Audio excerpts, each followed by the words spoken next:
Okay, I have a question for you all. Would you consider getting the iPhone 15 Pro Max 2 years after its release date? Is it still plagued by heating issues, or is this the perfect Pro Max iPhone to buy in 2026? We'll get the answers to all these questions in this video, starting with the build quality. Now, one of the biggest selling points of the 15 Pro Max was titanium. Apple plastered it all over the marketing for this iPhone. But how has the titanium held up? Well, this particular iPhone has taken a few hits but is still holding strong. There are signs of wear and tear, and that's because for the better part of past 2 years, this phone was without a screen protector and a case. Even then, it does look like the titanium frame is as strong as Apple claimed it to be. I mean, it certainly is better than my 17 Pro Max in blue color, which already has paint chipped off after a minor fall. And dare I say, this natural titanium color is one of the best colors released by Apple for the Pro Max iPhones. The phone also came with the first ever action button instead of the usual silent switch which we were used to. I've honestly always used this switch for jumping between silent and ring mode, and that's all I'll ever do. Call it years and years of muscle memory, but I don't need it for anything else as of now. While the titanium frame was the focus of this phone, Apple did not make any changes to the display of this phone. It's the same exact panel as the 14 Pro Max but with slightly thinner bezels. That's not a bad thing, as the display still gets plenty bright for outdoor use and has 120Hz refresh rate. Now, day-to-day use is a delight on this 6.9-inch display. It certainly is on the larger end, but that's the case with most higher-end flagships. I've loved using this display for day-to-day use and media consumption. Pair that with great sounding speakers and you are set for watching anything on this phone. And you can do that for a long time because this phone has great battery life. And after 2 years of use, this particular 15 Pro Max is at 86% battery health after 540 charge cycles. Now that's a bit on the lower end for battery health, but this 15 Pro Max wasn't babied at all. With a 100% charge, it will still last you a full day. Now my day usually consists of social media browsing, some video calls and no gaming. Obviously, with an intense gaming session, you might need to charge it every once in a while, but that's not a big deal in my opinion. The phone charges wired and wirelessly, and I've mostly used overnight MagSafe charging. Also, this was the first iPhone series to get USB-C, which was a huge deal for a lot of people. Nothing fancy with this port, but it was just nice to have any USB-C cable lying around and charge this phone. Long-term performance has never been an issue with any iPhone, and that's the case for this 15 Pro Max as well. It is powered by the A17 Pro chip, which is a 3nm beast. Now, while at the time of release the phone was plagued by heating issues, Apple did fix them with a few updates. I will admit though that sometimes this phone still gets a tiny bit hot while using the camera or while charging. Now, not a deal breaker, but something worth sharing and knowing if you are getting this phone. Other than that, it can take everything you throw at it. Gaming, day-to-day apps, video editing and exporting on CapCut, and everything else feels like a walk in the park for this phone. And I expected nothing less and will expect nothing less for the next 3 to 4 years down the road. Now, software is something I don't feel like discussing a lot because it's iOS 26. Mostly everyone has the same software experience on their iPhones. I've never used any AI features and don't know if I ever will in the foreseeable future.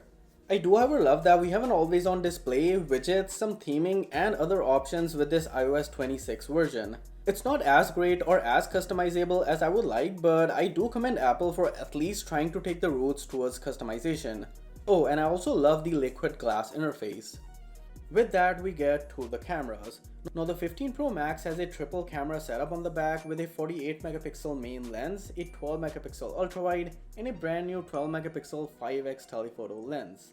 Now, the telephoto camera was the biggest talking point about this phone after the titanium frame. The photonic engine was also upgraded for this phone to capture 24 megapixel shots instead of the 12 before it. Not a huge difference, but it does come in handy when cropping.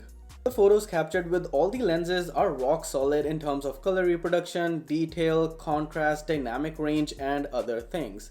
I have used the 16 Pro Max for about a year and it has the exact same cameras except for the slightly better ultra-wide, so I am familiar with the look and feel of the photos produced by the 15 Pro Max. The main lens is great in most conditions. The output is still on par with recent iPhones as the main sensor is the same for 14, 15, 16 and 17 Pro Max, which means it's due for an upgrade next year. Portrait shots are fantastic with great edge detection and background blur. I love the 2x portraits as well. And don't forget forget this was the first iPhone with the ability to take a regular shot and turn it into a portrait later in the Photos app. By default, I still use the portrait mode, but it is nice to know that I can always switch it up in case I do forget to take a portrait. The 0.5x and 5x lenses don't have a lot of megapixels to work with, but the results are still half decent. With plenty of light, I do love the output from these sensors, but as soon as light decreases, the pictures do tend to get slightly soft, less detailed, and not as sharp. Even then, I've loved using the telephoto lens of this phone. The range that you get with 5x is amazing and the pictures do turn out to be great. There is a macro mode with the ultrawide as well, which is also improved, but I don't use it that much. The front camera results are good as well, but nothing to write home about. Now with the large 48 megapixel sensor, nighttime photos do turn out to be great. The sensor takes in a lot of light, so I did expect great results. The phone also doesn't take as long to take a decently lit shot compared to older iPhones. I would mostly stick with the main lens for taking nighttime photos since it lets the maximum amount of light in compared to the other lenses. That said, the results from the front camera, ultrawide, and the 5x telephoto are not that bad either. The phone, as expected, does suffer from light flares, and that's something I think we'll have to live with. Now with such great sensors and the photonic engine, you can get great shots like 9 out of 10 times. But wait, we still have to talk about the video capabilities. iPhones have been ahead of the competition for so long that I default to these for taking any sort of video. There's a reason I use an iPhone to shoot a lot of my B-rolls, and that's because of the quality and the ease of capturing perfect videos. The 15 Pro Max even introduced a pro feature for the first time, which was shooting in log. I don't use it, but I think it's time I started doing so. Cinematic video, ability to shoot in log, and the fact that these videos are so damn good is a reason I'll always keep using an iPhone. And that's the 15 Pro Max 2 years after its release date. I think it's one of the best Pro Max iPhones of the past few years.